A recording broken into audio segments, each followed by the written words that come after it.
मंगलम गुरु मंगलम गुरुदेव मंगलम ओम मंगलम ओंकार मंगलम गुरु मंगलम गुरुदेव मंगलम ओम मंगलम ओंकार मंगलम गुरु मंगलम गुरुदेव मंगलम। बोलो श्री गोवर्धन नाथ की जय, श्याम सुंदर श्री यमुने महाराणी की जय। जयનો અવાજ તો કાઢો. શ્રી વલ્લભાધીશ की जय। ગોવર્ધનનાથજી હવેલીના ટ્રસ્ટી મંડળ, કાર્યવાહક સમિતિ અને અત્રે ઉપસ્થિત સર્વે ભાવુક વૈષ્ણવોની તરફથી પૂજ્ય શ્રી ભૂપેન્દ્રભાઈ પંડ્યા એટલે કે આપણા ભાઈશ્રીને પ્રણામ અને જય શ્રી કૃષ્ણ। ગઈકાલે પૂજ્યભાઈશ્રીએ આપણને માખણ લીલાના 2 શ્લોકનું સુંદર પુષ્ટિ માર્ગની રીતે કહીએ તો લૌકિક અને અલૌકિક આપણને એમનું અર્થ સમજાવ્યો। હવે આપણે આજે આગળના બીજા 2 શ્લોકનું પાન કરશું, પણ એના પહેલાં થોડી ઔપચારિક વિધિ કરી લઈએ। તો એના માટે હું આપણા મંદિરના પ્રેસિડેન્ટ જયવીનભાઈ શાહને વિનંતી કરીશ કે તેઓ આગળ આવે। श्री गोवर्धन नाथ की जय, श्री वल्लभाधीश की जय, श्री गुसाई जी परम दयाल की जय, श्री कृष्ण कन्हैया लाल की जय। आजना आ द्वितीय सत्र में माखण लीलाना आप सर्वનું स्वागत है। सर्वप्रथम पूज्य श्री भाईश्रीना चरणों में प्रणाम।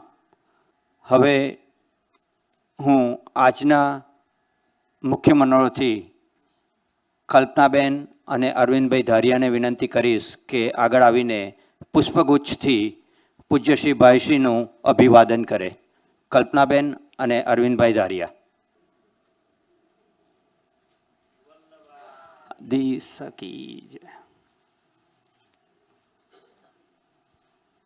આજના આપણા મુખ્ય મનોરથીનું પુષ્પગુચ્છથી સન્માન કરવા માટે હું દક્ષાબેન અને હર્ષદભાઈ પટેલને વિનંતી કરીશ કે તો અહીંયા આગળ આવે।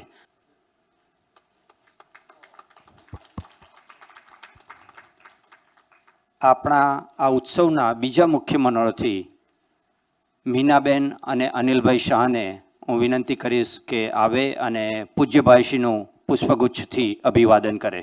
મીનાબેન અને અનિલભાઈ શાહ।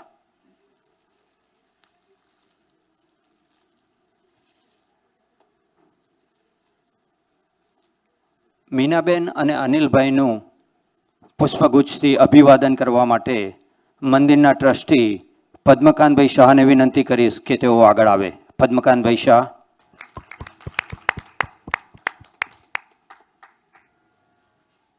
આજના આપણા આ ઉત્સવના સહાયક મનોરથી સરલાબેન અને મધુભાઈ પટની, જેમણે એમનું નામ દેવાની ના પાડી હતી, તે છતાં પણ હું મેન્શન કરું છું કે આપણે એમને આવકાર તો આપવો જ પડે, તો એમને પણ વિનંતી કરીશ કે આવી શકે તો આગળ આવે।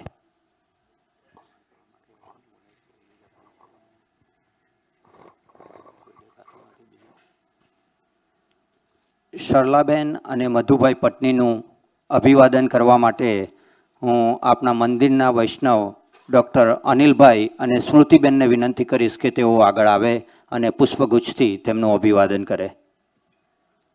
ડૉક્ટર અનિલભાઈ અને સ્મૃતિબેન।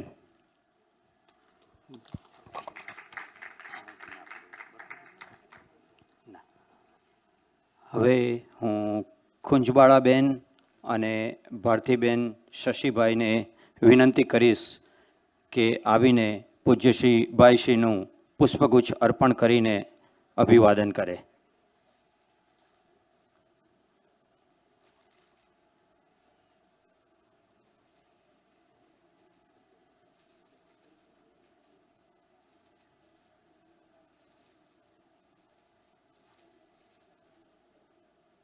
હવે વધુ સમય ન લેતા હું અવનીબેનને વિનંતી કરીશ કે આગળનો પ્રોગ્રામ શરૂ કરે।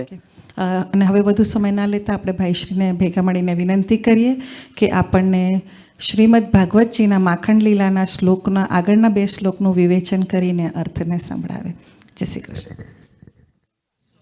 या कुन्देन्दु तुषारहार धवला या शुभ्रवस्त्रावृता या वीणावरदण्डमण्डितकरा या श्वेतपद्मासना या ब्रह्माच्युतशङ्करप्रभृतिभिर्देवैः सदा वन्दिता सा मां पातु सरस्वती भगवती निःशेषजाड्यापहा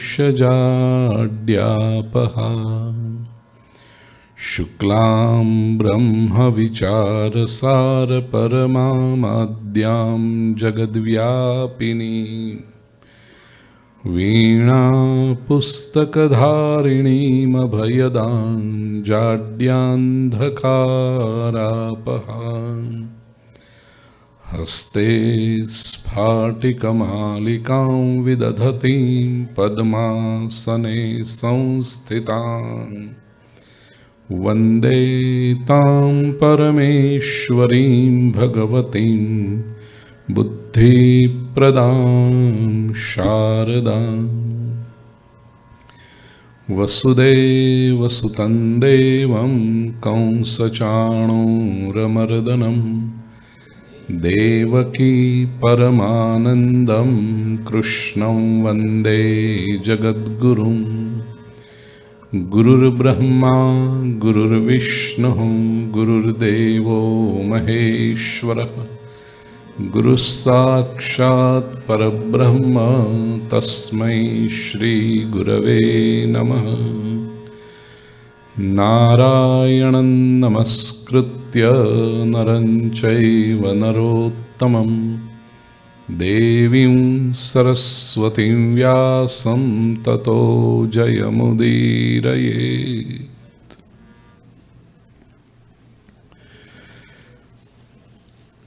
आत्मीय स्वजनों,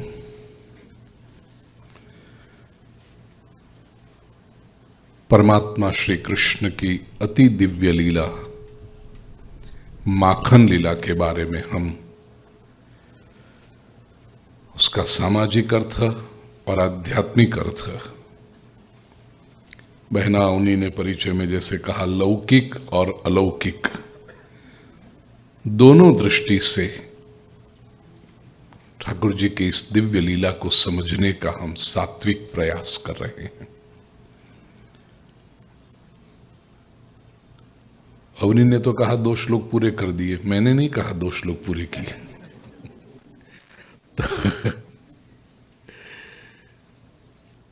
दूसरे श्लोक का लौकिक और सामाजिक जो अर्थ है वो हमने समझा। आइए उसका जो अलौकिक अर्थ है वो हम समझें। ये लीला कौन कर रहा है? यह लीला स्वयं भगवान कर रहे हैं और प्रत्येक लीला में, विशेष करके माखन लीला में और रास लीला में, भगवान तत्व को प्रमाणित करते हैं, सिद्ध करते हैं। भगवान किसे कहते हैं? भगवान आप जिस स्वरूप में, जिस नाम से, जिस पद्धति से पूजा करो, वो आपकी श्रद्धा को प्रणाम, क्योंकि प्रत्येक व्यक्ति की श्रद्धा अलग अलग होती है। भगवद गीता में श्री कृष्ण ने कहा, यो योम याम याम तनुम श्रद्धाम, जो प्रत्येक व्यक्ति अपनी अपनी श्रद्धा से अर्चना करता है, पूजा करता है। किसी की श्रद्धा गलत नहीं होती,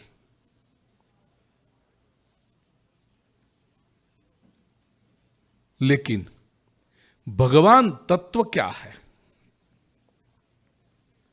प्रिय स्वजनों, आज की युवा पीढ़ी हमें प्रश्न पूछेगी, हमारे ही चिल्ड्रन, ग्रैंड चिल्ड्रन ये प्रश्न पूछेंगे कि भगवान किसे कहते हैं?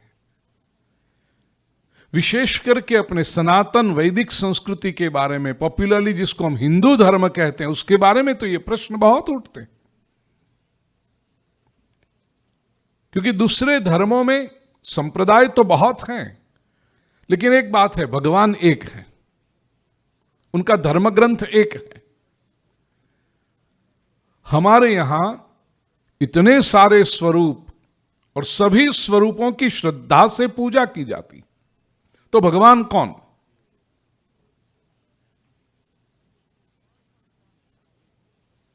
विष्णु पुराण में इस प्रश्न का उत्तर दिया गया। संस्कृत व्याकरण की दृष्टि से देखोगे ना, तो शब्द का अर्थ अकॉर्डिंग टू संस्कृत ग्रामर, मैं कुछ प्रश्न पूछूंगा, आप मुझे उत्तर देना। आपको अपने आप भगवान किसको कहते हैं या भगवान शब्द का अर्थ क्या है वो पता चल जाएगा। जिसके पास धन होता है उसे हम क्या कहते हैं? धनवान। जिसके पास बल होता है उसे हम क्या कहते हैं? बलवान। जिसके पास गुण होते हैं अच्छे, उसको क्या कहते हैं? गुणवान। जिसके पास धन हो वो धनवान, जिसके पास बल हो वो बलवान, जिसके पास गुण हो वो गुणवान, ऐसे जिसके पास भग हो वो। आ गई बात समझ में? आप कहोगे yes and no both. Equation तो ठीक से बैठ गया कि जिसके पास धन हो वो धनवान, बल हो वो बलवान, गुण हो वो गुणवान, ऐसे भग हो वो भगवान। लेकिन हमें धन, बल, गुण ये सब का अर्थ पता है। भग का अर्थ क्या होता है? भग का अर्थ हमें विष्णु पुराण में स्पष्टता मिलती है। और प्रिय स्वजनों, महाप्रभु जी श्रीमद् वल्लभाचार्य जी ने सुबोधिनी में इसी अर्थ को बहुत सुंदर रूप से प्रकट किया। पुष्टि संप्रदाय के आचार्यों ने इस श्लोक का, दूसरे श्लोक का विश्लेषण करते हुए कहा कि दूसरे श्लोक में भगवान का स्वरूप प्रकट होता है तो चौर्य लीला, स्तेय योग, लेकिन जिसको सांसारिक लौकिक अर्थ में चोरी कहते हैं वो चोरी ये नहीं है, ये अलौकिक लीला है। उसमें प्रभु का भगवत स्वरूप प्रकट होता है। जिसके पास भग हो वो भगवान। तो भग किसे कहें? 6 बातों को कहते हैं भग। ऐश्वर्यस्य समग्रस्य, वीर्यस्य यशश्रियः या धर्मस्य यशश्रियः, ज्ञान वैराग्ययोश्चैव षण्णाम भग इति रणा। ये 6 बातें संक्षेप में कह दूं। ऐश्वर्य, समग्र ऐश्वर्य जिसके पास हो। ऐश्वर्य का अर्थ केवल मनी नहीं, केवल वेल्थ नहीं, केवल संपत्ति नहीं। ऐश्वर्य के लिए अंग्रेजी का बहुत नजदीक का शब्द जो मुझे प्राप्त हुआ है वो है एक्सुबरेंस।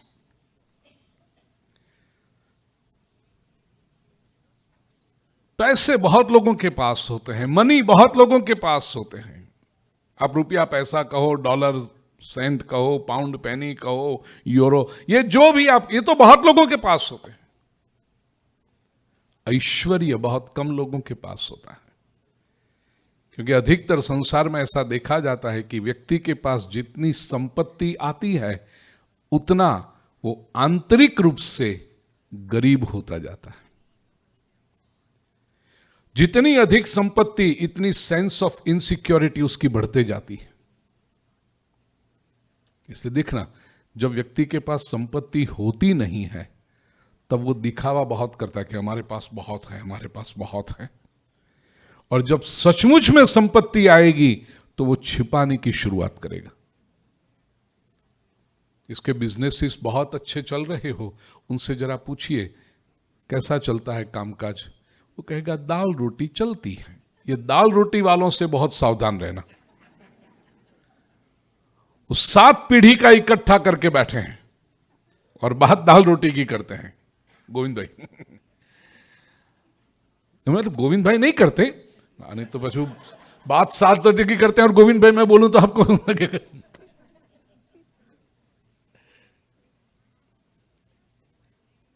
कहने का आशय संपत्ति के बारे में, जितनी संपत्ति बढ़ती है उतना व्यक्ति ये टिकेगी कि नहीं, ये रहेगा कि नहीं। और दूसरा, उसको डर लगता है लोगों को यदि पता चल जाएगा मेरे पास संपत्ति है, लोग मांगने आएंगे, किसी कोई हेल्प करने के लिए आएगा, कोई अच्छे काम के लिए सपोर्ट मांगने आएगा, सहयोग मांगने आएगा, देना पड़ेगा मुझे। उससे अच्छा वो छुपाने की कोशिश करता है। તમે જુઓ ઘણા લોકો આમ 100,000 વધારે કમાય ને એટલે એક થીગડું વધારે મારે, दिखाते नहीं। इसको ऐश्वर्य मनी है, यहां की परिभाषा में कहूं, यूथ की लैंग्वेज में कहूं तो दे आर लोडेड, लेकिन आंतरिक रूप से दरिद्र होते। ऐश्वर्य का अर्थ है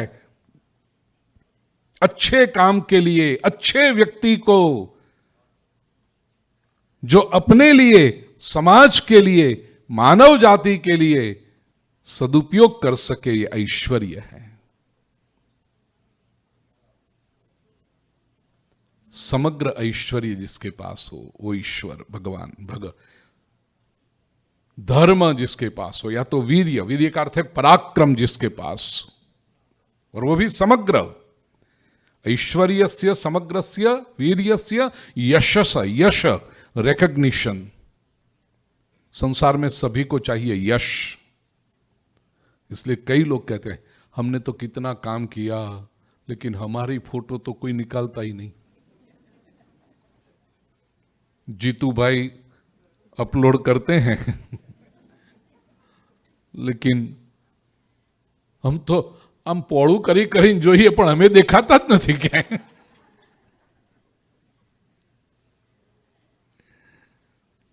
रिकॉग्निशन चाहिए, लेकिन जिसके पास यश हो, ऐश्वर्यस्य समग्रस्य वीर्यस्य यशश श्रियः, श्री का अर्थ है संपत्ति, वो भी होनी चाहिए। दुनिया के दूसरे धर्मों ने कहा कि संपत्तिवान व्यक्ति नरक में जाता है। बाइबल में तो लिखा है A camel may pass through the eye of a needle, but a rich man can never attain the kingdom of God. क्योंकि उन्होंने मान लिया यदि ये संपत्तिवान हुआ है तो उसने कुछ गलत किया होगा। भारतीय संस्कृति कहती है to be wealthy is a reward. आपने कुछ सत्कर्म किया होगा इस जन्म में, पिछले जन्म में, ये सत्कर्म का परिणाम है कि परमात्मा ने आपको संपत्ति दी है।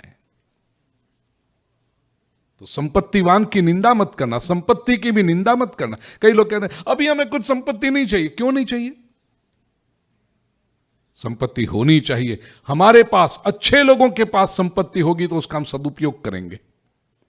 श्री संपत्ति, ऐश्वर्य, पराक्रम, वीर्य, यश, श्री, और पांचवा और छठा कहा ज्ञान वैराग्ययोश्चैव षण्णाम भग इति ऋणा।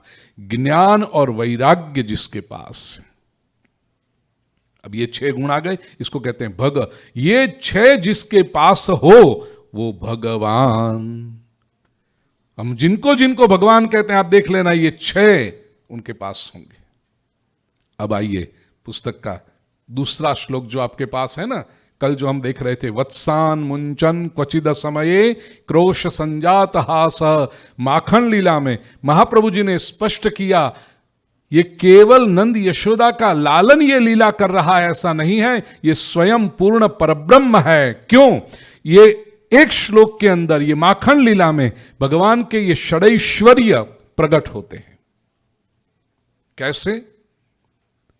वत्सान मुंचन क्वचिद समये, इसका अर्थ हम कल देख चुके हैं।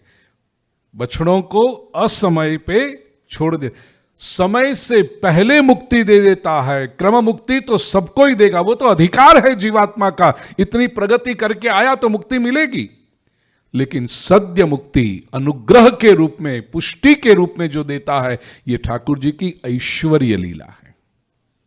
एक्सुबरेंस, उदार हैं, दे सकते हैं, तो ये ऐश्वर्य लीला हुई। भग का पहला लक्षण। दूसरी बात, ऐश्वर्य लीला में क्या होता है? वो वर्ण का बंधन नहीं रखते, आश्रम का बंधन नहीं रखते, समय का बंधन नहीं रखते, क्रम का बाध नहीं रखते। ये ठाकुर जी की ऐश्वर्य लीला। वत्सान मुंचन क्वचिद समय। दूसरी, माखन जो लेते हैं प्रभु, अब जो व्यावहारिक शब्द है मैं प्रयोग करूं यहां पर, प्रभु मक्खन चुराते हैं,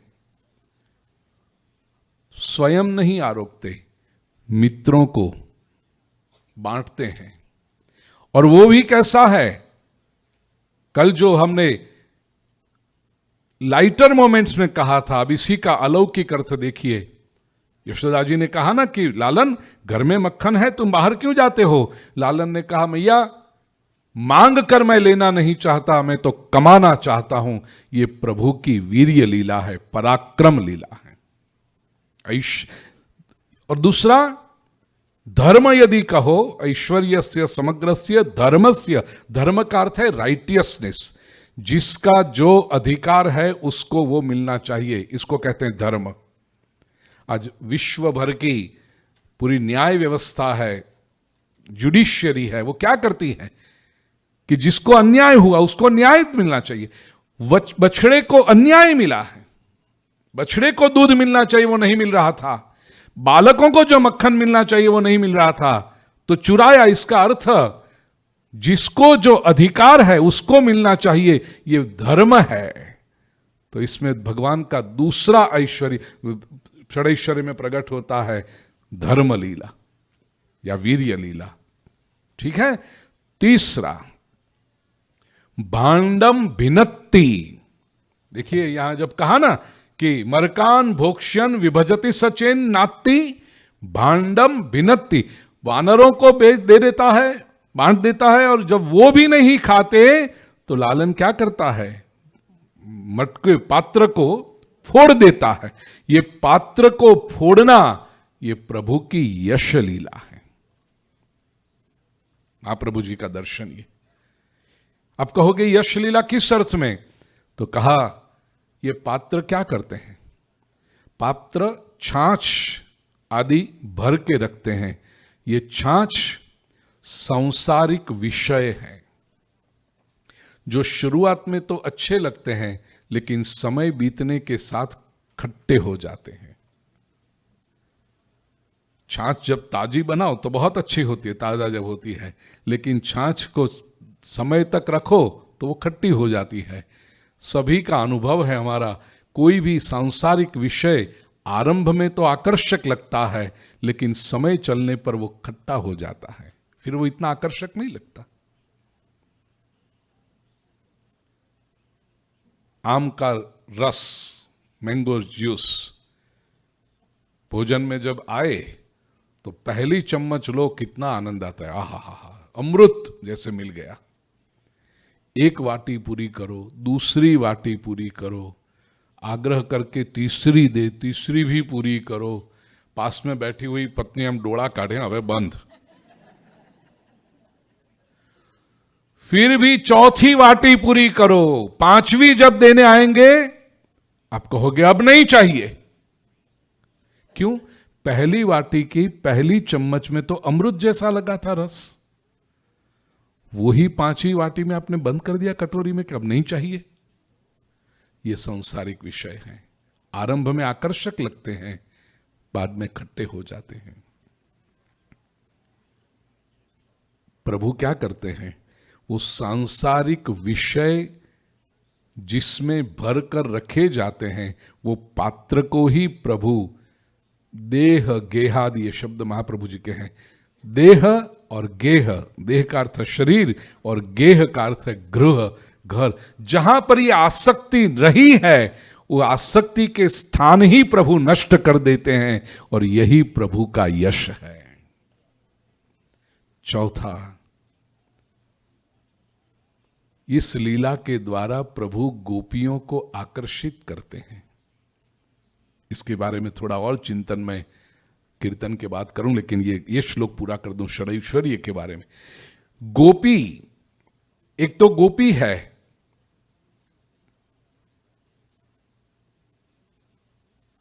महाप्रभु जी का शब्द मुझे याद आ रहा है, प्रेम सन्यासिनी है। उसकी भी चर्चा करूंगा। सुबोधिनी में महाप्रभु जी गोपी को प्रेम सन्यासिनी कहते हैं। ये गोपी, और दूसरे अर्थ में कहें तो गोपी केवल एक व्यक्ति नहीं है, she is not a person. इंद्रियां हैं, भक्त की सभी इंद्रियों को प्रभु आकर्षित करते हैं। आंख से ठाकुर जी के दर्शन, कान से लालन की तोतली बोली का श्रवण, स्पर्श करने में लालन को इतना आनंद आता है, कब मैं मौका मिले मेरे लालन को मैं स्पर्श कर लूं, सभी तरह से। तो ये जो इंद्रियों को आकर्षित करते हैं, कैसे करते हैं, ये प्रभु की श्री लीला है। जो पहले श्लोक में कहा ना कि रुचिरम कौमार चापलम, रुचिरम मनोरम, अट्रैक्टिव, ये प्रभु की श्री लीला है। श्री का अर्थ संपत्ति तो सब जानते हैं, लेकिन संस्कृत व्याकरण की दृष्टि से देखोगे तो श्री का अर्थ है शोभा, श्री का अर्थ है ब्यूटी, श्री का अर्थ है ग्लोरी, श्री का अर्थ है गौरव। प्रभु का सौंदर्य ऐसा है, प्रभु का आकर्षण ऐसा है कि भक्त की सारी इंद्रियां प्रभु के प्रति आकर्षित हो जाती हैं। ये प्रभु की श्री लीला है। तोकान उपक्रोश्य, श्लोक के जो अंतिम चरण में कहा है, यात्युपक्रोश्य तोकान, इसका अर्थ हम कल समझ। माखन यदि न मिले तो लालन क्या करते हैं, उस घर के बालकों को रुलाते हैं, आइदर बाय पिंचिंग और इरिटेटिंग देम। तो पहली दृष्टि से देखेंगे प्रभु ये कैसे बालकों को रुलाते हैं। स्वयं बालक हैं, सखाओं को आनंद देने के लिए लीला हो रही, और वहां बालकों को रुलाते हैं। रुलाते हैं क्यों? ये प्रभु की ज्ञान लीला है। कौन सा ज्ञान? यदि मैं प्रभु से विमुख हो जाऊंगा तो प्रभु मुझसे दूर चले जाएंगे। प्रभु मेरे पास है, मेरे घर में माखन नहीं मिला तो प्रभु दूर चले जाएंगे, मेरा घर छोड़ के प्रभु चले जाएंगे, और मैं तो चाहता हूं कि प्रभु मेरे घर में बने रहे। इसलिए प्रभु जो रुलाते हैं ये ज्ञान लीला है। जीव चाहता है कि प्रभु मुझसे दूर न जाए। ब्रह्म संबंध के मंत्र का है ना भावार्थ, हजारों जन्मों से जो बिलग हुआ है, विखूटो पड़े लो आ जीव, ये वियोग की जो बात है, रुदन।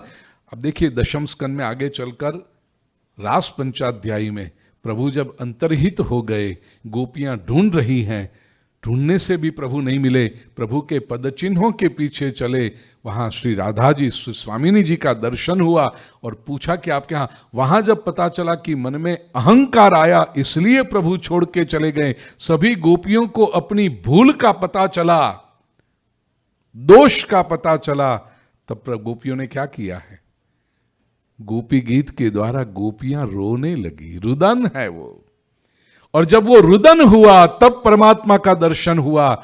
रोना, प्रभु के विरह की वेदना से जब जीव रोता है उसको प्रभु के विरह का ज्ञान होता। तो यहां पर तोकान उपक्रोश्य, बालकों को रुलाते हैं, वो ज्ञान लीला है।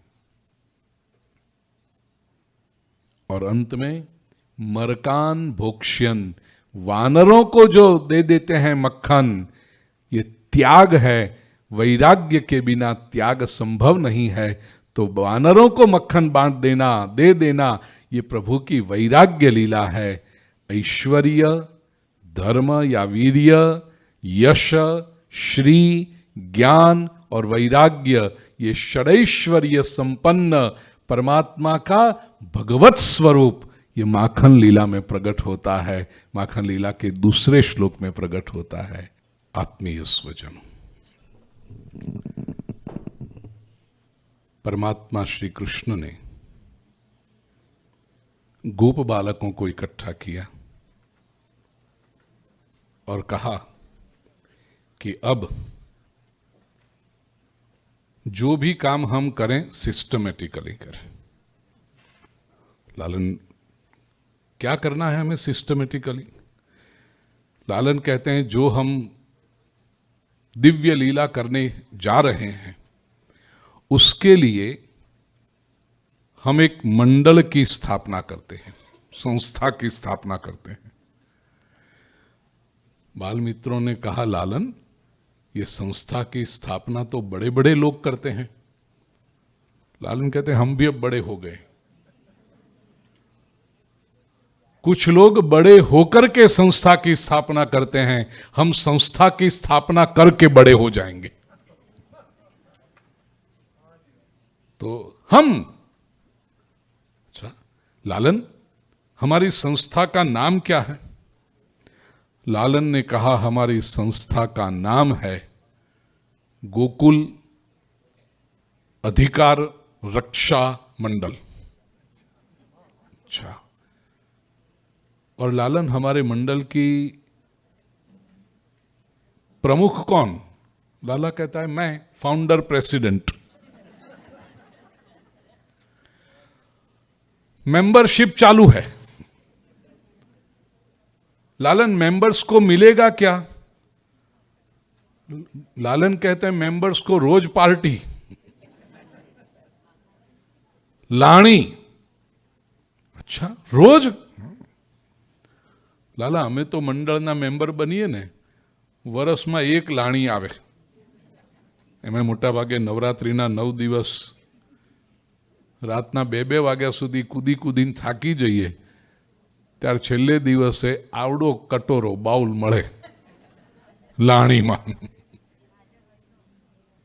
हाँ, तेरे मेंबर संस्था का मेंबर बने रोज, हाँ रोज लाणी, रोज पार्टी। अच्छा, लालन संस्था का नाम हो गया, प्रमुख भी बन गए, मेंबरशिप भी हो गई, प्रवृत्ति क्या होगी?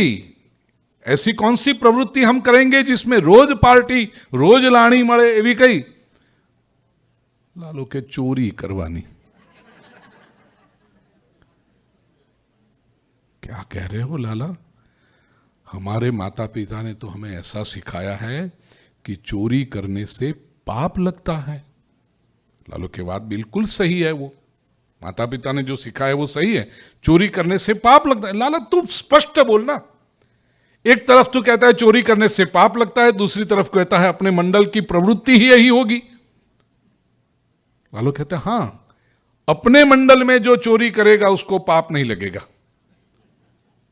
ऐसा कैसे हो सकता है? लाला कहता मैं आपको एक मंत्र देता हूं, ये मंत्र बोल करके हम चोरी करेंगे। अच्छा लाला, चोरी के समय भी बोलने का मंत्र होता है? लालो के हां। कौन सा मंत्र है? सब बाल मित्र सावधान हो गए, लालन मंत्र दीक्षा दे रहा है। चोरी करते समय बोलने का मंत्र। लालन कहता है बोलो सब, कफलम कफलम। तमे बोलवा मंड्या? देखो, ये कफलम कफलम का मंत्र लालन ने अपने बाल सखाओं को चोरी करते समय बोलने के लिए कहा है, हमें कुछ नहीं कहा। नहींतर आपणे कफलम कफलम बोली लोको तो राह ज जुए जाऊ कई मळे।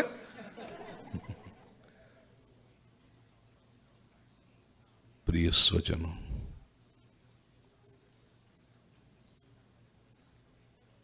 इस जन्म में मत करना, लेकिन भगवान की भक्ति करते समय कहना, प्रभु इतनी कृपा तेरी हो कि जब भी तेरा अवतार लेकर प्रभु आप आओ ना, आप तो हम आपके सखा बने और आप उस समय हमें मंत्र की दीक्षा दो, और आप जो लीला कराओगे हम प्रभु आपकी लीला में सहभागी हो जाएंगे। इस बार तो भक्ति का परिणाम यही चाहिए कि प्रभु आप जब अवतार धारण करके पधारे हो उस समय हम आपके साथ हों।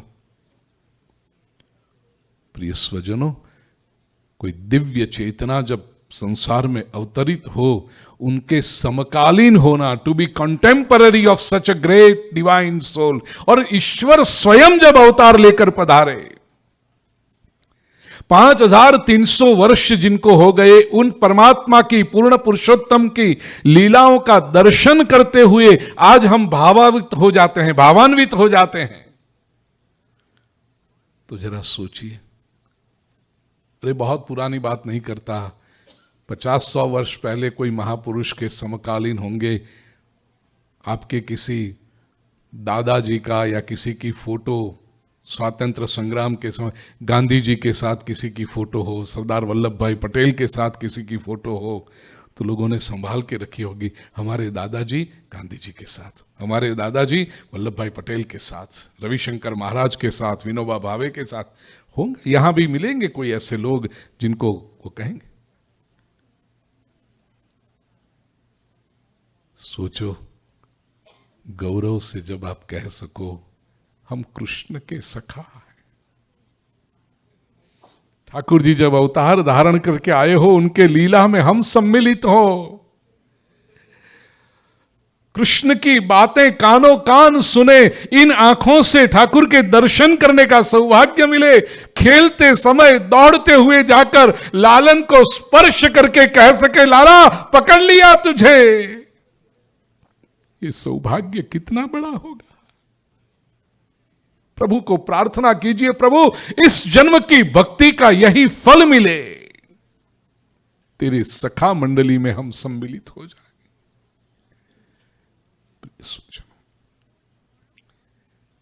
ईश्वर जब साथ में हो, यूं चोरी करना पाप है हम सब जानते हैं, लेकिन परमात्मा जब साथ में हो, ईश्वर के सन्मुख कभी जीव गलत काम कर ही नहीं सकता। ईश्वर के साथ रह करके जो भी होगा वो योग होगा। इसलिए यहां पर सुखदेव जी ने स्तेय योग शब्द का प्रयोग, कल्पितै स्तेय योगई, जो हमें ईश्वर से जोड़े, जिसे परमात्मा का साक्षात्कार हो गया, जिसे परमात्मा का दर्शन हुआ, वो भला पाप कैसे करेगा। पाप तो वहीं तक होता है जब तक प्रभु का साक्षात्कार नहीं होता। और दूसरी बात, ये जो चोरी प्रभु कहते हैं, वो चोरी नहीं है। चोरी किसे कहूं आप प्रिय स्वजनों, बनी हुई घटना में आपको कहूं। शिकागो में कथा थी, 8-10 वर्ष हो गए होंगे, 35-37 के आसपास की कोई यंग मदर मेरे पास आई, कहती एक प्रश्न है। उनका बताओ बहना क्या प्रश्न है तुम्हारा। कहते मेरा एक पुत्र है 12-13 के आसपास का, बॉर्न रेज्ड इन यूएसए, तो मेड इन यूएसए वाली प्रोडक्ट, ABCD पता है ना आपको, ABCD, अमेरिकन बॉर्न कंफ्यूज्ड देसी, ऐसा वो। मैंने कहा बहना बताओ हुआ क्या है। बहुत सावधान मां है, और यहां के स्कूल्स में क्या समस्या है मुझसे अधिक आप लोग जानते हो। तो very conscious, very loving mother, very alert mother. Week में एक बार वो अपने बेटे की स्कूल बैग चेक करती थी कि कुछ गलत वस्तु तो नहीं आई, कोई इसको गलत कंपनी, कोई ड्रग एब्यूज ऐसा कुछ उसको मिल जाए कुछ तो रोक ले उसको। तो वो चेक करती थी, वो तो कुछ नहीं मिला। एक बार एक पेन मिल गई उसके बैग में, और मदर को पता था कि ये पेन मैंने नहीं दी उसको। तो she was so alert, she was so wise. बालक से पूछा कि बेटा ये पेन अपनी नहीं है, कहां से आई तेरी बैग में। बेटे ने कहा कि मेरे फ्रेंड की है। अच्छा, पूछ के ली बेटा तूने उसको? No, it just came. मां ने कहा बेटा दिस इज नॉट राइट, और पेन की तुझे क्या जरूरत है किसी के, अपने पास बहुत पेन है। तो बेटा ये वापस कर देना तेरे फ्रेंड को। ओके। 2-4 दिन बाद वापस देखा तो पेन वही थी। मां ने पूछा बेटा तूने पेन दे दी तेरे फ्रेंड को वापस? I forgot. ओके बेटा, remember it when you go to school on Monday, give it back to your friend. और 2-3 दिन निकले, नहीं दी थी। और 2-3 दिन निकले। माँ ने कहा बेटा, पहले समझा के बेटा दे देना, बेटा दे देना, नहीं दी। 10-12 दिन निकल गए तो माँ भी थोड़ी होने लगी कि क्यों नहीं दे रहा ये पेन वापस। और मदर ने कहा बेटा तुम ये नहीं देते हो पेन तो ये it's not a good thing, वो चोरी कहलाती है, इट्स बैड। चोरी शब्द जैसे आया और ये 12-13 वर्ष का बालक सीधी आर्ग्यूमेंट मदर के साथ, mom you are telling me stories about Krishna stealing butter, और कृष्ण यदि बटर स्टील करे तो तुम उसकी पूजा करती हो, तुम उसका गौरव करती हो, मंदिर में उसको ये रखती हो, एंड यू ग्लोरीफाई कृष्ण, और मैं एक पेन लेकर आऊं तो तुम मुझे कहते हो बुरा हुआ, गलत हुआ, पाप लगेगा। If Krishna does something and if it is right, I do some same thing, how can it be wrong? Mom you are confused. 12 वर्ष का बेटा मॉम से कहता है मॉम यू आर कंफ्यूज्ड। और फिर तो आगे चलकर उसने वहां तक कहा कि यदि ये घर खराब है, कृष्ण यदि चोरी करते हैं तो उसकी पूजा करते हैं, मंदिर में कृष्ण के पास में मेरा भी फोटो रख, and if it is wrong हटाओ वहां से उसको भी। यहां के बच्चे की argument, logical argument. The mother was confuse कि इसको कैसे समझाऊं मैं। मेरे पास ले आई, मैंने कहा बिना तुझे तो मैं नहीं कहूंगा क्योंकि तेरी श्रद्धा है, मैं तुझे कुछ समझाऊं, तू जाकर उसको बेटे को समझाए, वो वापस एक आर्ग्यूमेंट कर देगा और तू वापस मेरे पास आएगी। अब उसने ये आर्ग्यूमेंट किया है। मैंने कहा बेटे को ले आ मेरे पास। ले आई, मैंने समझाया उसको। कहानी तो उसने सुनी थी मां के पास से। कृष्ण जो करते हैं वो चोरी नहीं है प्रिय स्वजनों। क्यों? चोरी में 4 बातें होती हैं। जिस चोरी को हम कंडेम करते हैं, जिस चोरी को हम क्रिटिसाइज करते हैं, उसमें 4 बातें होती हैं। पहली बात, अपने लिए करता है। चोर जब चोरी करे तो उसमें अपना स्वार्थ होता है, राइट? दूसरी बात, चोरी करने जब चोर निकले तो कभी या तो अकेला जाए या तो बेर मिनिमम जिसको आवश्यकता हो 2-3 लोगों को लेकर जाता है। तीसरी बात, जिसके घर में चोरी हुई हो उसका मूड ऑफ हो जाता है, घर में चोरी हो गई, सब चला गया। और चौथी बात, जिसने चोरी की हो उसके प्रति तिरस्कार या क्रोध आता है। सही बात है ये 4 चोरी में। आइए श्रीमद् भागवत में, ये चारों में से एक भी नहीं है। पहली बात, कृष्ण अपने लिए मक्खन नहीं चुराते हैं। कृष्ण को स्वयं यदि मक्खन आरोग ना होता, नंद बाबा के घर में क्या कमी थी? तो अपने लिए नहीं करता, इसमें स्वार्थ नहीं है। पहली, मित्रों को मक्खन नहीं मिल रहा है इसलिए कृष्ण ने यह प्रवृत्ति का आरंभ किया, स्वार्थ नहीं है। दूसरी बात, कभी अकेला जाता नहीं है, पूरे गोकुल के बाल मित्रों को लेकर जाता है। सरघस काढ़ीने जाय छे, गोविंदा आला रे आला, जरा मटकी संभाल।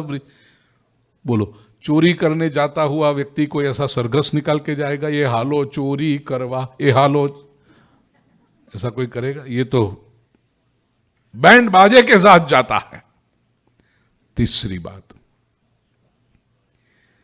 जिस घर में चोरी होती है उसको तो दुख होना चाहिए, यहां पर जिस घर में मक्खन की मटकी फूटती है वो गोपी को प्रसन्नता होती है।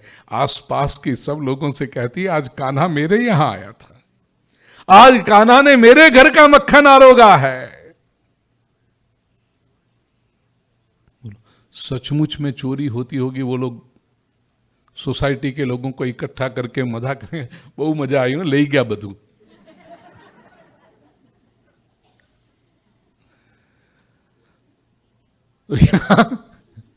दुख नहीं है, प्रसन्नता है।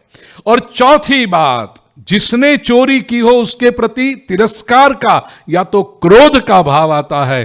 प्रिय स्वजनों, मुझे एक भी भजन, एक भी पद, एक भी कीर्तन ऐसा बताओ जहां पर गोपी के मन में श्री कृष्ण के प्रति तिरस्कार या आक्रोश का भाव आया हो। गोपी एक भी पद में ऐसा बताओ मुझे जहां कन्हैया की निंदा करती हो। नाचने लगती है गोपी, प्रसन्न हो जाती है। मक्खन चुराने के बहाने ही सही, कान्हा मेरे घर आया तो सही। कंकड़ मारने के बहाने ही सही, कान्हा ने मेरी ओर देखा तो सही। प्रसन्न होती है गोपी, उसका प्रभु के प्रति प्रेम बढ़ता है, परमात्मा का चिंतन बढ़ता है उसका। तो सांसारिक चोरी में जो 4 दोष हैं, 4 बातें, उनमें से एक भी यहां पर नहीं है, तो इसका अर्थ भगवान जो करते हैं वो निंदनीय अपराध नहीं है। It is not to be criticised, it is not a crime. So भगवान के साथ जो बाल सखा है, they are not partners in crime. ये तो अद्भुत लीला है। योगानुयोगी, इसलिए यहां पर कहा स्तेय योगई ही, ये स्तेय योग है। और अब अगला श्लोक आप देखिए प्रिय स्वजनों, गोपियां प्रभु की दिव्य लीला का वर्णन और करती है। एक एक चरण मैं बोलूंगा, मेरे बाद में आप लोग। हस्ताग्राह्ये रचयति विधिम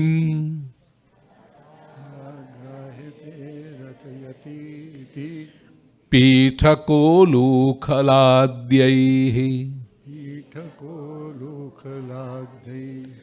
छिद्रं ह्यन्तर्निहितवयुनः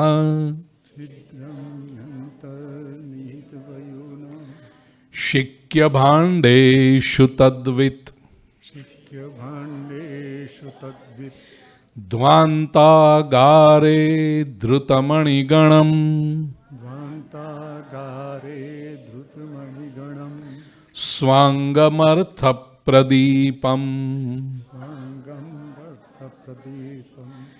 काले गोप्यो यरहि गृहकृत् येषु सुव्यग्रचित्तः। ये बुलाने में सरल हो इसलिए, लेकिन ग्रामेटिकली ऐसे ही तोड़ते नहीं। काले गोप्यो यरहि गृहकृत् येषु सुव्यग्रचित्तः।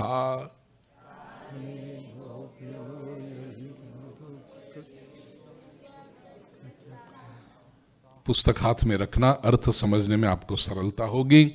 हस्ताग्राह्ये, ये कैसे करता है ये स्तेय योग, ये लीला कैसे करता है? यशोदा ने अदालत चालू रखना, अपनी अदालत तो है यशोदा के आंगन में। यशोदा जी जज हैं, गोपियां कंप्लेनेंट हैं और डिफेंडेंट हमारा लालन है। तो यशोदा जी कहती हैं कि आप ऐसे कहते हो कि लालन तो बालक है, इतनी बुद्धि आप में नहीं आती कि बालक से मक्खन कैसे बचाएं? उसको आपकी मटकियां ऊपर लटका के रखो ताकि बालक पहुंच ना सके।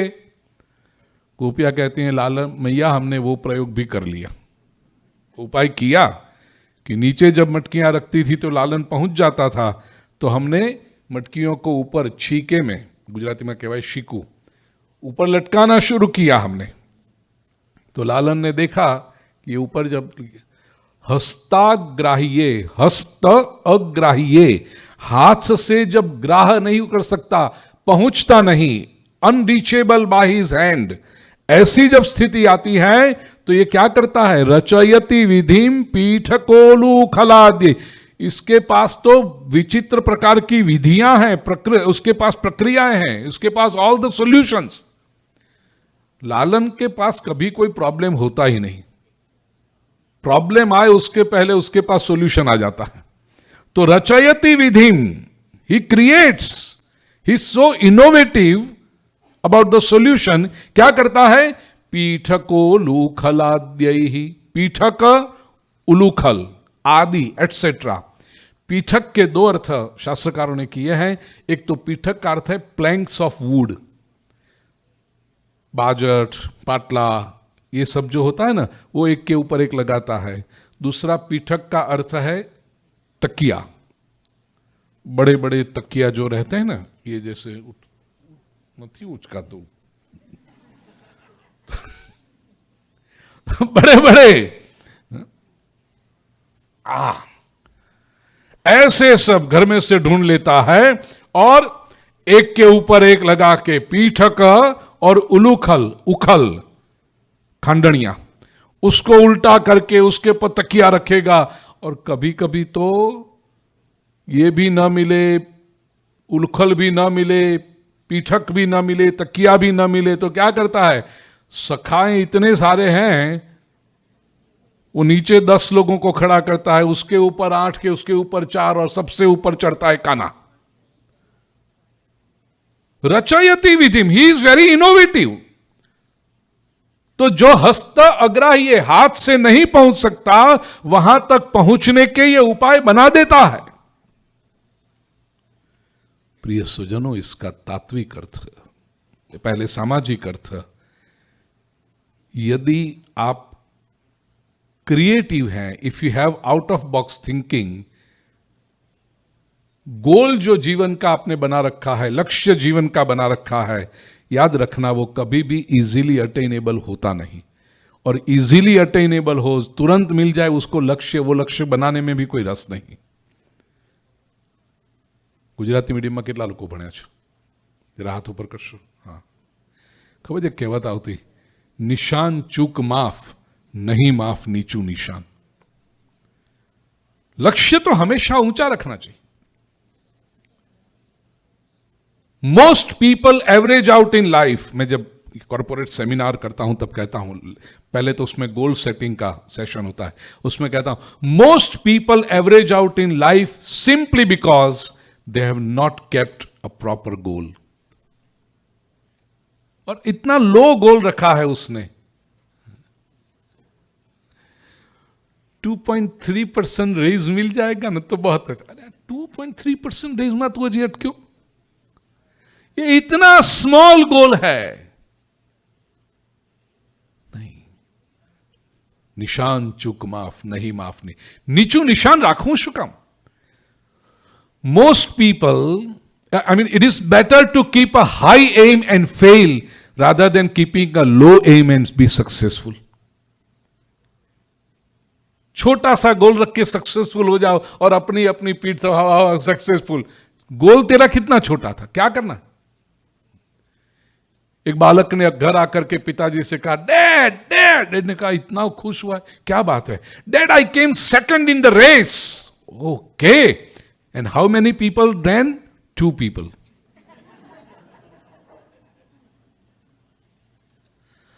क्या अर्थ है उसका?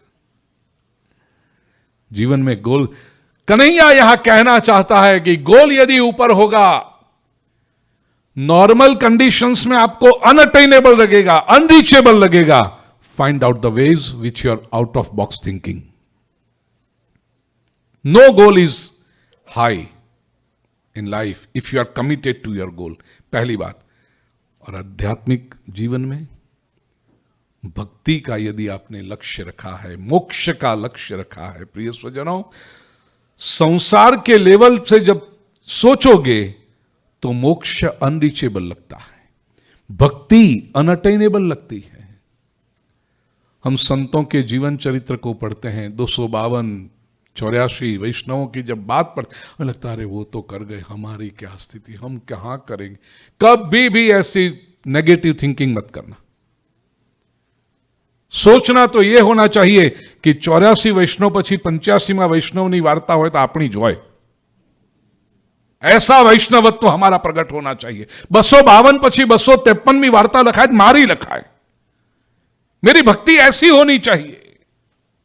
ये पॉजिटिव एटीट्यूड के साथ यदि व्यक्ति भक्ति करे, अध्यात्म के पथ पर चले, तो कोई भी लक्ष्य अनअटेनेबल होता ही नहीं है। रचयति विधिम, you have to be innovative. उस लक्ष्य को कैसे प्राप्त करना? अच्छा, कई बार ऐसा हो कि घर में ये पीठक न मिले, उलखल न मिले, ये सब न हो सके, तो यशोदा जी ने कहा कि ऐसा रखो ना कि उसके पहुंच के बाहर रखो ये सब।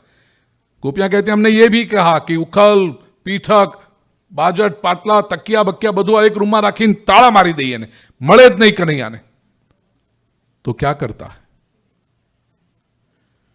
छिद्रम यंतर निहित वयुनः शिक्य भांडेषु तद्वित। शिक्य भांडेषु, छीके में जो पात्र रखे हैं उसमें छिद्रम यंतर, वो छिद्र कर देता है। लंबी लकड़ी तो मिल जाएगी, वो कहीं से भी मिलेगी, नीचे से लकड़ी मार के पात्र में छिद्र करता है। અને પછી બધા મિત્રોને કે આવો वो जो दुग्ध का अभिषेक हो, दूध का पात्र हो, दही का पात्र हो, मक्खन का पात्र हो, अब उतने ऊपर से जब आए, बालकों के मुख तो छोटे होते हैं, और जब छिद्र करने के लिए मारा तो वो शिक्य भी जो है वो मटकी तो झूलेगी ना, स्थिर तो होती नहीं। अब उसमें से छिद्र हुआ, आ करे એટલે बालकों के ऊपर अभिषेक होता है। मुंह में तो जाएगा लेकिन ऊपर भी आएगा। दुग्ध, मक्खन, दही, ये सब बालकों के ऊपर भी होता है। और जब वो वहां से बाहर निकलते हैं ना तो इतने प्यारे दिखते हैं। गोपियों ने कहा मैया तुझे पता है फिर ये क्या करता है? दूध तो ठीक बह गया, लेकिन दही, मक्खन वो एक दूसरे के मुख पर से लेकर के चाटते हैं। आजकल बर्थडे पार्टी में या वेडिंग एनिवर्सरी में केक की गंदगी जो आप करते हो ना, आजकल कुछ नया शुरू हुआ है। केक काटेंगे, अल्लाह भाई केक आरोगवा माटे होय ना, रंगवा माटे होय केक। और आपको लगता है आप कुछ नया कर रहे हो, हमारे कन्हैया ने 5000 वर्ष पहले कर दिया है ये सब। तो एक दूसरे के मुख पर से लेकर के आरोगते हैं। ये जो भाव है, ये प्रेम। निहित वयुनः, वयुनः का अर्थ है ज्ञान। इसका इतना प्रिसाइज इसका ज्ञान है कि कौन से पात्र में क्या रखा होगा, कहां पर छिद्र करें तो निकलेगा, मिलेगा, ये सब इतनी अच्छी तरह से जानते। अंतर्निहित, अंदर रखे हुए वस्तु के बारे में वयुन, ये ज्ञान है। ये वयुन शब्द प्रिय स्वजनों उपनिषद का शब्द है। ईशावास्य उपनिषद के अंतिम मंत्र में, 18वें मंत्र में, और दूसरे शब्दों में कहूं तो शुक्ल यजुर्वेद की वाजसनेयी संहिता का अंतिम अध्याय है, 40वां अध्याय, और उसका अंतिम मंत्र, उसमें ऋषि अग्नि से कहते हैं, जातवेद से कहते हैं, वयुनानि विद्वान अग्ने नय सुपथा राये अस्मान विश्वान देव वयुनानि विद्वान युयोध्यस्मज्जुहुराण मेनो भूयिष्ठान्ते नम उक्तिम विधेम। वयुनानि विद्वान, अग्नि से कहते हैं अंतिम मंत्र में ऋषि। प्रिय स्वजन, हमारे यहां जो प्रथा है, व्यक्ति का जब निधन हो जाए, मृत्यु हो जाए, तो अग्नि एक मटके में रख के वो अग्नि लेकर के ज्येष्ठ पुत्र आगे चलता है। आपने देखा होगा भारत में ये जो अग्नि लेकर चलता है, वो अग्नि कौन सा है? भारतीय संस्कृति की परंपरा यह है कि पुरुष और स्त्री जब विवाह करे, वो वैवाहिक अग्नि है, गार्हपत्य अग्नि है। प्रत्येक अग्नि के नाम भी अलग अलग है। जिस अग्नि की साक्षी में आपने जीवन भर साथ रहने का संकल्प किया है, 4 फेरे लेकर, फेरे भी 4 होते हैं, 7 नहीं होते, ये फिल्म वालों ने आपको सिखाया 7, शास्त्र के अनुसार 4 फेरे होते हैं। तो 4 फेरे जो आपने लिए, वो अग्नि फिर बुझाया नहीं जाता था, क्योंकि वो साक्षी है। वो अग्नि कन्या की विदाई के साथ दिया जाता था। गुजरात में हजी आजे पण आप रावण दीवो, विदाई के समय जो कन्या की माता अग्नि देती है ना, वो रावण दीवो, वो अग्नि होता है। वो लेके जाते हैं उस अग्नि को, और पति पत्नी अपने घर में उस अग्नि की स्थापना करते हैं। प्रातःकाल, दोपहर, सायंकाल उस अग्नि में आहुति दी जाती है। जीवन भर वो अग्नि संभाला जाता है। और जब परिवार में से किसी का निधन हो, मृत्यु हो, तो फिर वो मटके में जो अग्नि जाता है अग्नि संस्कार देने के लिए, वो ये अग्नि होता है। और उस अग्नि को ऋषि कह रहे हैं, अग्ने नय सुपथा राय, हे अग्नि अब हमारे आगे का मार्ग तुम हमें दिखाओ। क्यों? क्योंकि जीवन भर हमने जो कर्म किए हैं वो आपको पता है। अग्नि साक्षी के रूप में जीवन भर रहा घर में, तो अब आगे का मार्ग अग्नि आप बताओ। अग्ने नय सुपथा राय अस्मान विश्वान देव वयुनानी विद्वा, वयुनानी हमारे कर्मों को आप जानते हो। उपनिषद का शब्द वयुना, यहां पर निहित वयुनः, कन्हैया सब जानता है। शिक्य भांडेषु तद्वित, वो तत्वित, तत् को जानने वाला, मक्खन को जानने वाला ये है। यशोदा जी ने कहा फिर ऐसा काम करो, आप मक्खन की मटकी को आप अंधेरे में रखो। बालक है ना छोटा, डर जाएगा, अंधेरे में जल्दी से नहीं जाते छोटे बालक। गोपिया कहते हैं मैया तू अपने लाल को ही नहीं जानती, तू जो जो सजेशन हमें देती है ना वो हम सब कर चुके। हम जब अंधेरे में रखते हैं मक्खन की मटकियां, ध्वांतागारे धृतमणिगणम स्वांगमर्थ प्रदीपम।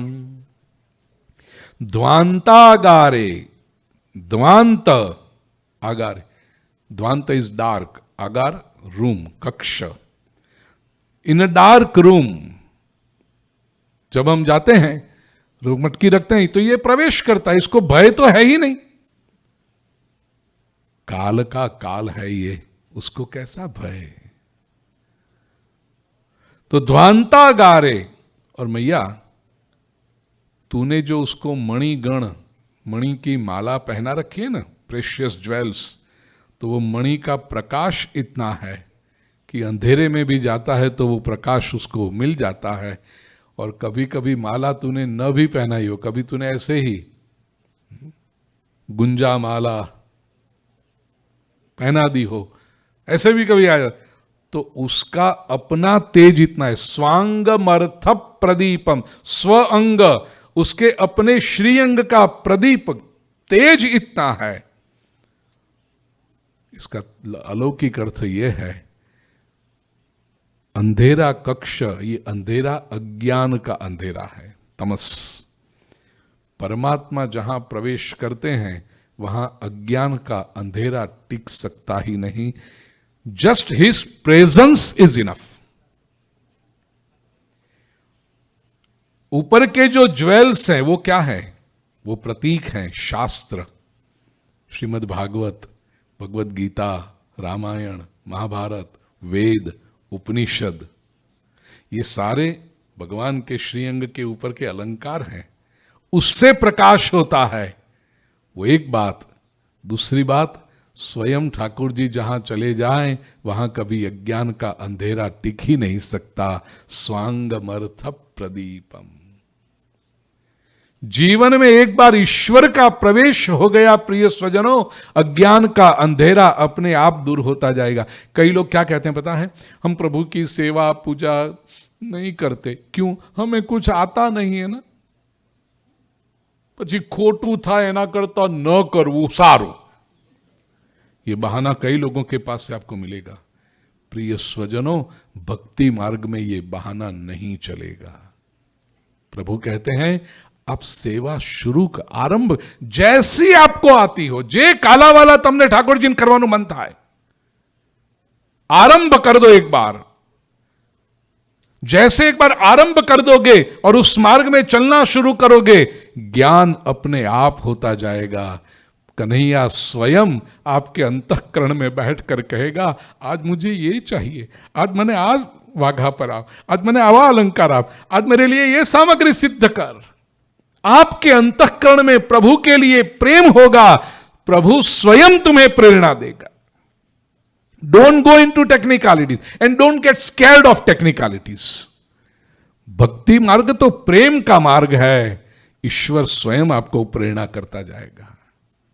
इस मार्ग पे चलना आरंभ करो। ठाकुर जी एक बार पधारे, परमात्मा का जीवन में प्रवेश हुआ, फिर अज्ञान का अंधेरा रहेगा नहीं। नहीं आता ये मान के प्रभु से अंतर बना के रखोगे तो ये हमेशा वियोग बना रहेगा, विरह बना रहेगा। एक बार प्रभु को जीवन में ले आओ, प्रभु का प्रवेश करा दो एक बार। काले गोप्यो यरहि गृह कृत्येषु सुव्यग्र चित्तः। यशोदा जी ने एक बात पूछ ली, आप इतनी सब फरियाद करने आई हो कन्हैया के बारे में, क्या आपको पता नहीं चलता आपके घर में ये कर? गोपियां कहती है वही तो उसकी लीला है।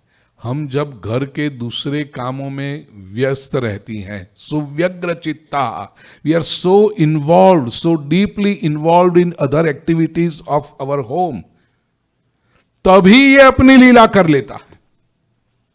तो हमें पता भी नहीं चलता कि वो कब आया। बस ईश्वर की यही तो महानता है। आप संसार की लीलाओं में, संसार के काम में व्यस्त रहोगे, लेकिन चिंतन यदि परमात्मा का करोगे तो धीरे धीरे वो आपके जीवन में आकर के आपके समग्र जीवन को प्रकाशित कर देगा, भक्ति मार्ग से आलोकित कर देगा। और इसीलिए चोरी क्यों है? क्योंकि आपको पता नहीं और आपके जीवन में प्रवेश कर जाता है, आपके चित्त को चुरा लेता है, आपके मन को ग्रहण कर लेता है। इसलिए मक्खन तो एक बहाना है, कान्हा अपने चित्त को चुरा लेता है। यही उसकी लीला है। छिल्लो श्लोक एक एक चरण मैं बोलूंगा, मेरे बाद में आप लोग। एवं धार्ष्ट्यानुशति कुरुते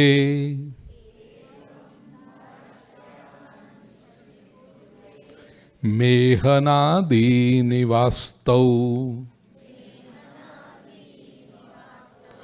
स्तेयोपायैर्विरचित कृतिः सुप्रतीको यथास्ते इत्थं स्त्रीभिः सभयनयन श्रीमुखालोकिनीभिः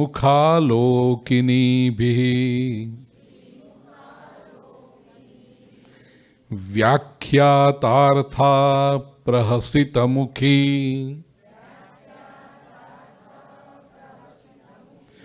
न ह्युपालब्धुमैच्छत्। पुस्तक हाथ में रखना, अर्थ तुरंत समझ में आ जाएगा। एवं, इस प्रकार, इन दिस वे, दस, धार्ष्ट्यान उशति कुरुते, धार्ष्ट्यानी उशति कुरुते। धार्ष्ट्यानी, धार्ष्ट्यानी का अर्थ है अकड़। यशोदा जी ने पूछा कि इतना छोटा सा बालक आपके घर में आकर के आप जो कहती हो कि मक्खन खा लेता है, तो आपको पता नहीं चलता? कभी आप उसको कुछ कहती नहीं? गोपियां कहती हैं हम कहती हैं, कई बार हमने उसको रेड हैंडेड पकड़ा भी है, लेकिन जब हम उससे कहते हैं लालन क्यों आते हो तुम हमारे घर में ऐसे माखन खाने के लिए, तो दार्ष्टियानी अकड़ से कहता है तेरा घर कहां, ये तो मेरा घर है। और वो इतने कॉन्फिडेंस से कहता है कि एक बार तो हम भी सोचने लग जाते हैं जरा नेम प्लेट देख कर आए। दार्ष्टियानी, उसका कॉन्फिडेंस इतना होता है, वो जब बोलता है तब अकड़ उतनी उसकी होती है। इसीलिए तो बड़ा प्रसिद्ध जो भजन है ना, वो अब बाद में, घनश्याम भाई समय की मर्यादा मुझे बहुत नड़ रही है, घनश्याम भाई 3 दिन से तैयार बैठे हैं। जब से उनको पता चला कि माखन लीला है, तो एक भजन मैंने कहा अवश्य मौका दूंगा। तो सब लोग प्रसाद के लिए आए, तब आप अवश्य वो बड़ा प्रसिद्ध मैया मैं नहीं माखन खायो, पकड़ती है ना मैया, जब बड़ा प्रसिद्ध भजन है। तो उसमें अंत में फिर कान्हा जो कहता है ना, ब्रज को माखन मेरो माखन, नाही यह बर जोरी, यह अधिकार जन्म को मेरो, कौन कहे यह चोरी, वो मूर्ख अज्ञानी जिसने मोहे चोर बतायो। मैया मैंने ही माखन खायो, पहले तो कहता है नहीं खायो नहीं खायो, मैंने ही माखन खायो, ये मेरा है। अलौकिक दृष्टि से देखें तो बात भी तो सही है प्रिय स्वजनों, ये सारा संसार प्रभु का है। उसमें से कोई एक हिस्सा हम अपने नाम पर कर लें और कहें ये मेरा है, और उसमें से कुछ हिस्सा प्रभु ले ले तो कहें प्रभु ने चोरी की। वस्तुतः सब कुछ उसी का है। सृष्टि उसकी, गैया उसकी, गैया जो आरोग्य है वो घास, वो वनस्पति उसकी, गैया का दूध उसका। मक्खन बनाने के लिए जो प्रक्रिया होती है, हमें आता है कि दूध का दही कैसे हो जाता है, वो बैक्टीरिया किसने बनाया, उसने बनाया, वो प्रक्रिया उसकी।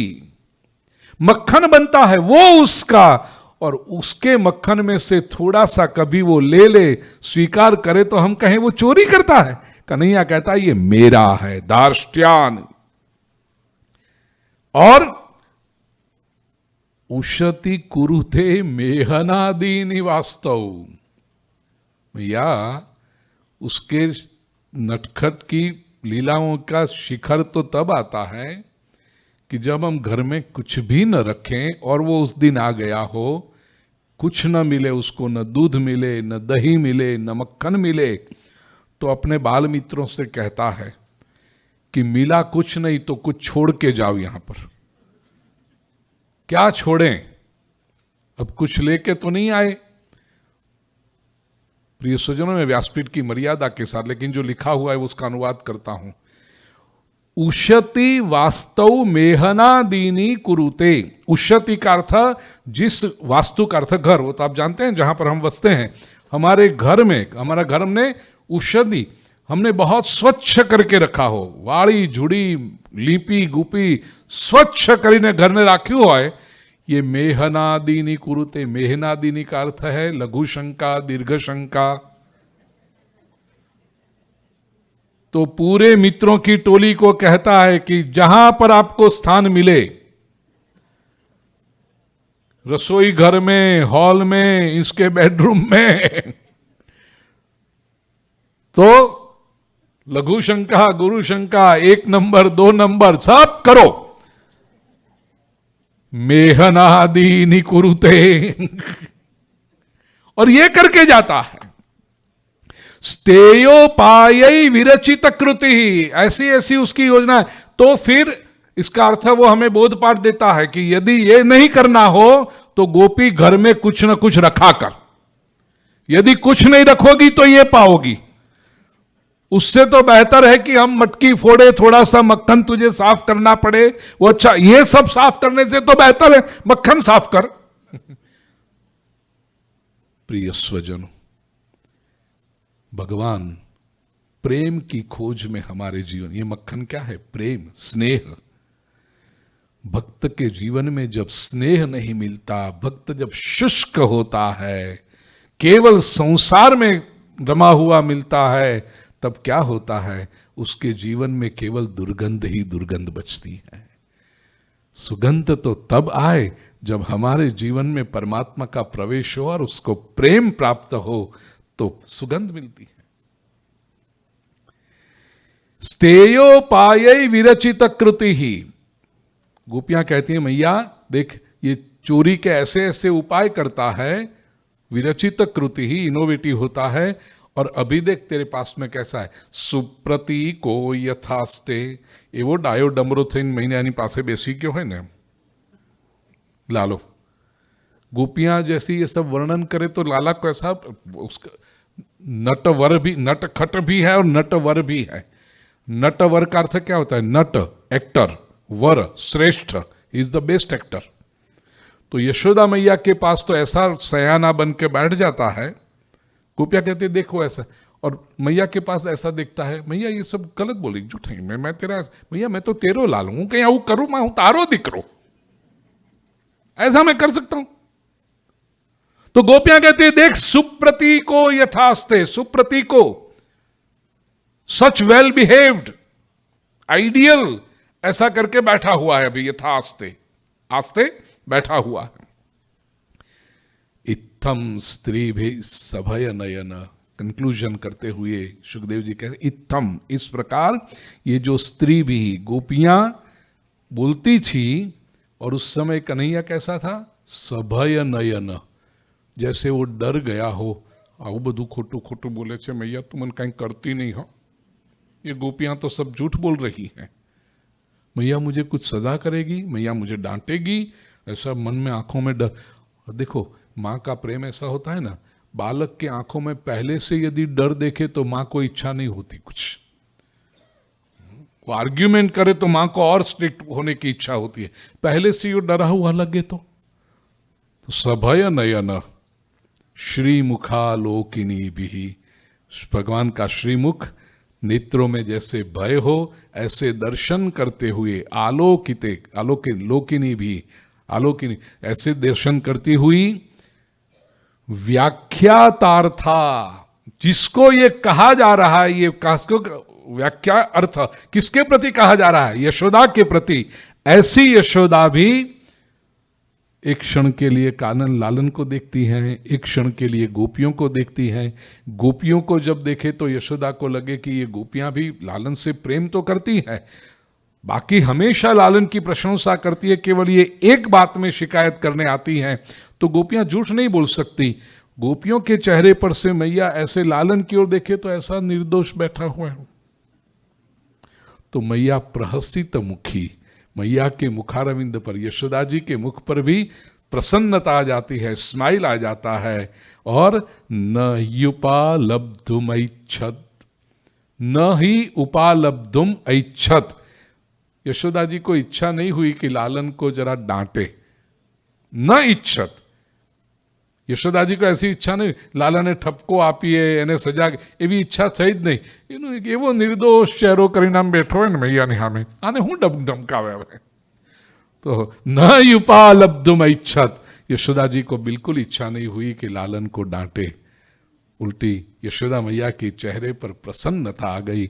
ऐसा ये सुंदर जो लीला है प्रभु की, ये लीला से हमारे अंतःकरण में परमात्मा के प्रति श्रद्धा जागृत हो, भक्ति जागृत हो, और निरंतर हमारी सभी इंद्रियां रूपी गोपियां प्रभु के चरण में जाए, यही सद्भावना के साथ एक बहुत सुंदर न्यूज आपको देने हैं। पहली बार आपने देखा होगा कि संकीर्तन के समय में व्यासपीठ से उतरकर हम सब गए, क्यों गए? प्रिय स्वजनों, अगला वर्ष समर ऑफ 2023 हम सब जानते हैं, जिस दिव्य संस्था में हम बैठे हैं, जिस प्रभु के सान्निध्य में हम बैठे हैं, इस संस्था को 35वां वर्ष समर 2023 35 इयर्स का मेरा भी सद्भाग्य रहा। 20 वर्ष का जब सेलिब्रेशन किया तब I was a part of it, 25 वर्ष का किया, again I was a part, 30 वर्ष का भी किया सेलिब्रेशन, और ये सारे सेलिब्रेशन हमारे आदरणीय डॉक्टर अरविंद भाई शाह के नेतृत्व में हुए। 35th ईयर का जो सेलिब्रेशन अगले वर्ष होगा। और एक बहुत सुंदर बात, मुझे बहुत प्रसन्नता हुई, मैं व्यासपीठ से ठाकुर जी के सन्मुख बैठकर ये बात कर रहा हूं कि न्यूयॉर्क की 2 प्रतिष्ठित संस्थाएं, वैष्णव टेम्पल ऑफ न्यूयॉर्क और गुजराती समाज ऑफ न्यूयॉर्क, दोनों संस्थाओं ने मेरी कथाओं का आयोजन किया है, इसलिए मैं तो दोनों संस्थाओं, ये दोनों संस्थाएं हैंड इन हैंड साथ में रह करके जो प्रवृत्ति करती हैं, ये समाज को हम बहुत सुंदर संदेश दे रहे हैं कि एक कम्युनिटी के रूप में हम एक में हैं, हम एक हैं, हम साथ में हैं। ये एक स्ट्रेंथ का संदेश हम समाज में दे रहे हैं। आदरणीय पका जी भी इतने अनुभवी हमारे साथ में हैं, बरसों के साथ में। दोनों संस्थाएं साथ में मिलकर प्रिय स्वजनों अगले वर्ष आप सभी के लिए, सभी वैष्णवों के लिए, सभी हिंदू धर्म में श्रद्धा रखने वालों के लिए एक सेवा का काम लेकर आ रहे हैं। क्या है प्रिय स्वजनों, पिछले जो 2-2.5 वर्ष हमने देखे पैंडेमिक के, कई स्वजनों को हमने खोया है। सभी के मन में एक वेदना है, नजदीक के स्वजन, दूर के स्वजन, હું આ વાત ગુજરાતીમાં કહું, નજીકના દૂરના સ્વજનોને આપણે ગુમાવ્યા છે, એની વેદના છે। મને કેટલા લોકોના ફોન આવે કે ન સેવા કરી શક્યા, ન અંતિમ વિધિ કંઈ કરી શક્યા, 11મો 12, અરે પ્રાર્થના સભા બી ન કરી શક્યા। તો આપણા પિતૃઓ માટે, અને ગયા ત્યારે તો ધ્યાન રાખજો, કંઈ ચિંતા નહીં કરતા, હું આવી જઈશ, ક્વોરન્ટાઇનમાં રાખવાના છે, પોઝિટિવ આવી હોય ત્યારે, અને અઠવાડિયે 10 દિવસ પછી ત્યાં મેડિકલ ફેસિલિટીમાંથી ફોન આવે કે ધ પર્સન ઇઝ નો મોર।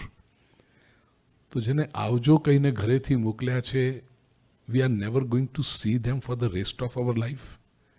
આવા જે શોક લોકોને લાગ્યા છે, સ્વજનોને ગુમાવ્યા છે, એમના હૃદયની વેદનાને દૂર કરવા માટે, to give them the healing touch, અને જે કંઈ ડંખ આપણા હૃદયમાં રહ્યો, હમણાંના જ નહીં, છેલ્લા 2-3 વર્ષમાં નહીં, ગમે ત્યારે આપણા સ્વજનોને ગુમાવ્યા હોય, આપણા હિન્દુ ધર્મમાં એક પરંપરા છે કે પિતૃઓના સ્મરણમાં શ્રીમદ ભાગવત કથા આપણે કરવી। ઘણા વડીલો એમ કહેતા હોય કે કથા કરજો, સંતાનોને ઈચ્છા પણ હોય કે આપણે કરવી છે, પણ સમયના અભાવે, ઘણી વખતે ઇકોનોમિક લિમિટેશન નડતા હોય, રિસ્ટ્રિક્શન્સ હોય, અથવા ઇન્ડિયા જઈને કરીએ તો ક્યારે જઈએ, સમય કાઢીએ, લોકોનો સહકાર મળે કે ન મળે, not everybody can organise this. અને મનમાં એક ડંખ રહેતો હોય કે આપણે વડીલો માટે આ નથી કરી શક્યા, નથી કરવું છે અને નથી કરી શક્યા।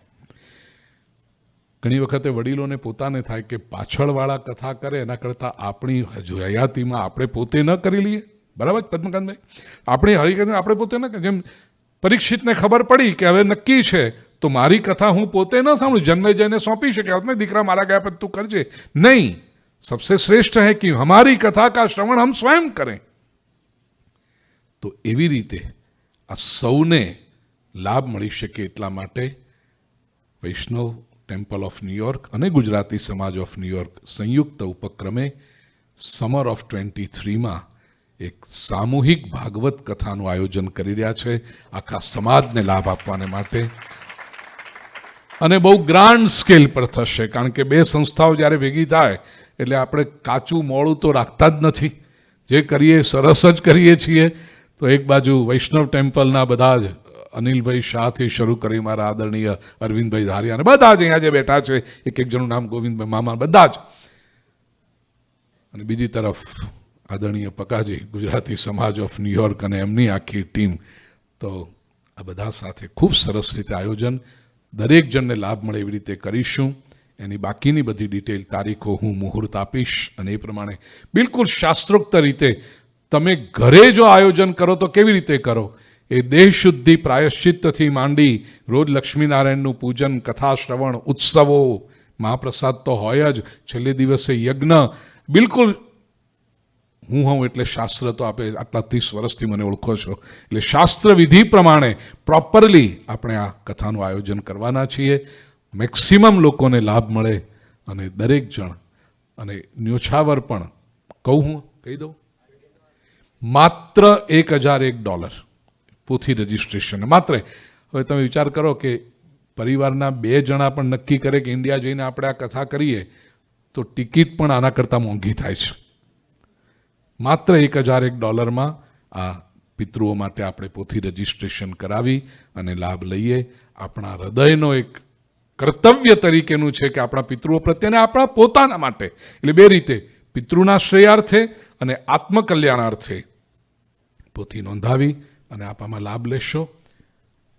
બાકીની બધી જ માહિતી, તારીખો 1-2 દિવસમાં નક્કી કરીને હું આપીશ, અને ભાઈઓ બધા જ ટ્રસ્ટીઓ ભેગા થઈ અને સુંદર રીતનું આયોજન કરી નિર્ણય કરી અને આપને વધારે ડિટેલ્સ આપશે તો આ સુંદર આયોજનને આપણે ઠાકોરજીને અર્પણ કરીશું. તાળીઓથી વધાવી લઈએ આ સુંદર વાતને. શ્રી ગોવર્ધનનાથ કી. આ આયોજન પણ મારા પ્રિય અરવિંદભાઈ અને કલ્પનાબેન ધારિયા અને અનિલભાઈ મીનાબેન શાહ અને મધુભાઈ સરલાબેન પટની અને જેટલા લોકોએ તન મન ધનથી સમયથી સહયોગ આપી અને સફળ બનાવવાનો પ્રયાસ કર્યો છે એ બધા ઉપર શ્રી ઠાકોરજીની કૃપાનો અભિષેક થાય, જીવન ધન્ય બને એવી શુભકામના અને વ્યાસપીઠ પરથી આશીર્વાદ સાથે કૃષ્ણાય વાસુદેવાય હરયે પરમાત્મને પ્रणतक्लेशनाशाय गोविंदाय नमो नमः. श्री कृष्ण कन्हैया लाल की जय. आत्मीय स्वजनों, जय श्री कृष्ण. सत्कर्म परिवार के तत्वावधान में केडिला फार्मास्यूटिकल परिवार द्वारा आयोजित वैश्विक सामूहिक ऑनलाइन श्रीमद् भागवत कथा का समग्र विश्व से अत्यंत सुंदर प्रतिसाद मिल रहा है. प्रिय स्वजनों, मई महीने के अंत तक 1350 से अधिक पोथियां रजिस्टर हो चुकी हैं. जैसा कि हम सब जानते हैं, सनातन भारतीय संस्कृति में अपनी एक परंपरा है कि अपने पितरों के पीछे श्रीमद् भागवत कथा का आयोजन करना चाहिए. कई लोग समय के अभाव में, संपत्ति के अभाव में या तो सहयोग, स्वजनों का सहकार जो मिलना चाहिए वो नहीं मिलता, इसलिए पितरों की इस इच्छा को वे परिपूर्ण नहीं कर पाते. सत्कर्म परिवार और केडिला फार्मास्यूटिकल परिवार बिल्कुल निःशुल्क रूप में प्रिय स्वजनों आपका ये कार्य सफल करने के लिए, अपनी समाज सेवा के लिए, अपने आध्यात्मिक क्षेत्र में योगदान के रूप में ये बहुत सुंदर आयोजन एक बार फिर से करने जा रहे हैं. 11 से 17 सितंबर 2022 भाद्रपद मास में पितरपक्ष में ये वैश्विक भागवत कथा का आयोजन ऑनलाइन होगा. इसके लिए आवश्यक है कि अभी इसी समय आप यह पूज्य श्री भाई यूट्यूब चैनल को सब्सक्राइब कर लीजिए, बेल आइकन प्रेस कर लीजिए, क्योंकि सारे कार्यक्रम इसी चैनल पर होंगे. दूसरी बात, इस वीडियो के डिस्क्रिप्शन में गूगल फॉर्म की लिंक है. उस लिंक पर क्लिक करने से फॉर्म खुल जाएगा. पूरा फॉर्म भर दीजिए. 7-8 बातें हैं, लेकिन आवश्यक है कि सभी फील्ड में कुछ न कुछ लिखें. यदि कुछ न लिखना हो तो NA नॉट एप्लीकेबल ऐसा भी लिख दीजिएगा. पितरों की फोटो अपलोड करनी है तो उसका भी आप पितरों का पूजन भी होगा. 3 हेतु हो सकते हैं: पितृश्रेयार्थ, आत्मकल्याणार्थ या तो निष्काम भक्ति के स्वरूप. वो भी उसमें आप स्पष्ट कर दीजिएगा. प्रिय स्वजनों, इस कथा में आप सम्मिलित होइए.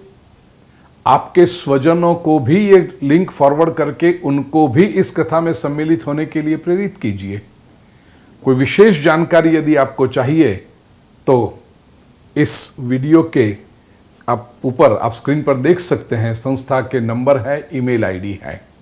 निःशुल्क रूप में केवल भगवत प्रीत्यर्थ इस वैश्विक भागवत सप्ताह में सम्मिलित होने के लिए आप सभी को सस्नेह निमंत्रण. जय श्री कृष्ण.